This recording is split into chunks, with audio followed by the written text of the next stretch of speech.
تو بندہ ہے وہ کہ وہ جناب یہ ہو رہا اور وہ اٹھ کے لیے وہ جناب لڑائی کرنے بیٹھے.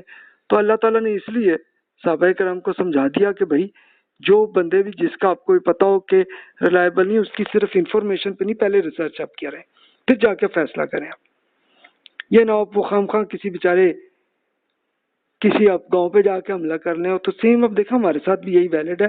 آپ کو یوٹیوب میں بھی فیس بک میں بھی بہت سارے پروپیگنڈے آپ کو ابھی بھی نظر آئیں گے.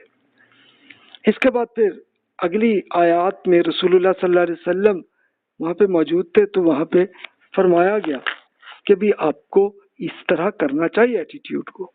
وَاعْلَمُوا أَنَّ فِيكُمْ رَسُولَ اللَّهِ لَوْ يُطِيعُكُمْ فِي كَثِيرٍ مِّنَ الْأَمْرِ لَعَنِتُّمْ وَلَكِنَّ اللَّهَ حَبَّبَ إِلَيْكُمُ الْإِيمَانَ وَزَيَّنَهُ فِي قُلُوبِكُمْ وَكَرَّهَ إِلَيْكُمُ الْكُفْرَ وَالْفُسُوقَ وَالْعِصْيَانَ أُولَٰئِكَ هُمُ الرَّاشِدُونَ فَضْلًا مِّنَ اللَّهِ وَنِعْمَةً وَاللَّهُ عَلِيمٌ حَكِيمٌ.